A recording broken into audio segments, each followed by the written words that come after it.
Hello, friends. Today's Bible passage is 1 Samuel chapters 6 and 7. When the ark of the Lord had been in Philistine territory 7 months, the Philistines called for the priests and the diviners and said, "What shall we do with the ark of the Lord? Tell us how we should send it back to its place." They answered, "If you return the ark of the God of Israel, do not send it away empty, but by all means send a guilt offering to him. Then you will be healed, and you will know why his hand had not been lifted from you." The Philistines asked, "What guilt offering should we send to him?" They replied, 5 gold tumors and 5 gold rats, according to the number of the Philistine rulers, because the same plague has struck both you and your rulers. Make models of the tumors and of the rats that are destroying the country, and pay honor to Israel's God. Perhaps he will lift his hand from you, and your gods and your land. Why do you harden your hearts as the Egyptians and Pharaoh did? When he treated them harshly, did they not send the Israelites out so they could go on their way? Now then, get a new cart ready, with 2 cows that have calved and have never been yoked.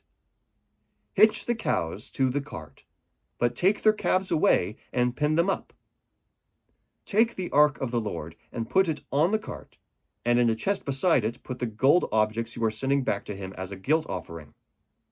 Send it on its way, but keep watching it. If it goes up to its own territory, toward Beth Shemesh, then the Lord has brought this great disaster on us. But if it does not, then we will know that it was not his hand that struck us, and that it happened by chance." So they did this. They took 2 such cows and hitched them to the cart, and pinned up their calves. They placed the ark of the Lord on the cart, and along with it the chest containing the gold rats, and the models of the tumors. Then the cows went straight up toward Beth Shemesh, keeping on the road and lowing all the way. They did not turn to the right or to the left. The rulers of the Philistines followed them as far as the border of Beth Shemesh. Now the people of Beth Shemesh were harvesting their wheat in the valley, and when they looked up and saw the ark, they rejoiced at the sight.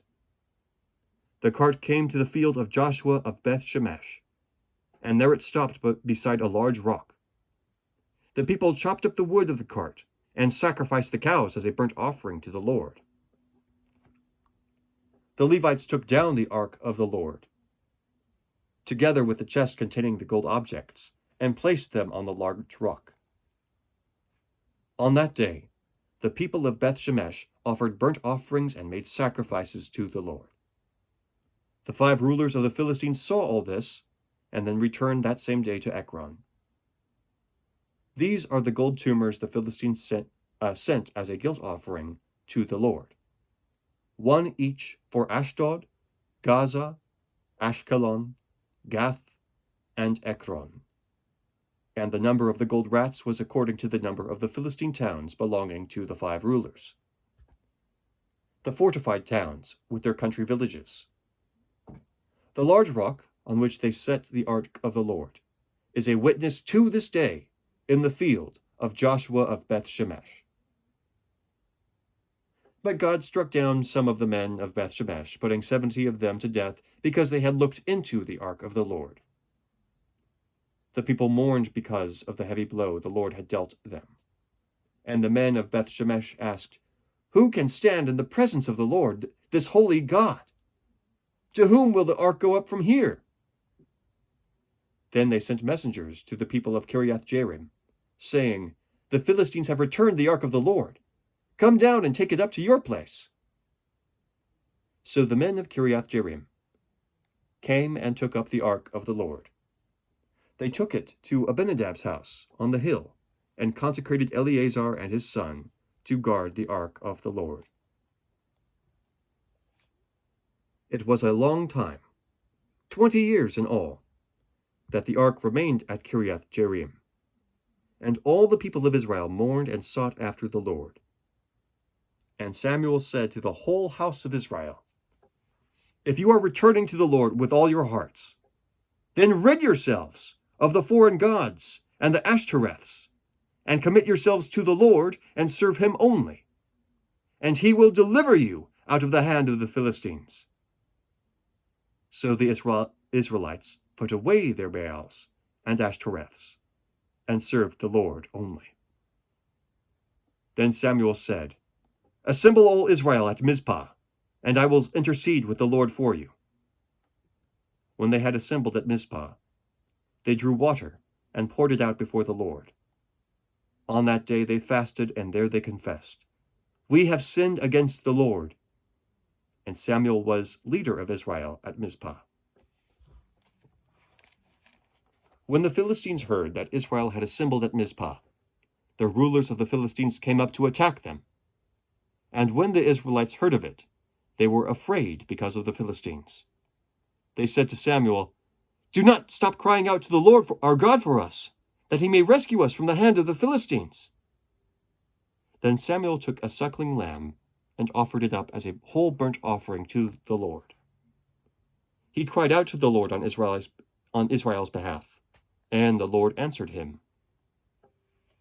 While Samuel was sacrificing the burnt offering, the Philistines drew near to engage Israel in battle. But that day the Lord thundered with loud thunder against the Philistines, and threw them into such a panic that they were routed before the Israelites.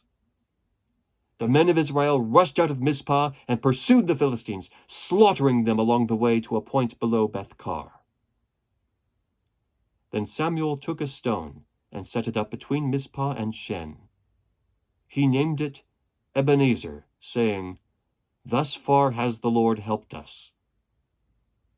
So the Philistines were subdued and did not invade Israelite territory again.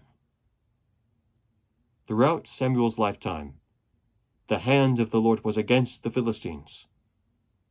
The towns from Ekron to Gath that the Philistines had captured from Israel were restored to her, and Israel delivered the neighboring territory from the power of the Philistines. And there was peace between Israel and the Amorites. Samuel continued as judge over Israel all the days of his life. From year to year he went on a circuit from Bethel to Gilgal to Mizpah, judging Israel in all those places. But he always went back to Ramah, where his home was. And there also he judged Israel, and he built an altar there to the Lord. The word of the Lord. Thanks be to God. Have a great day.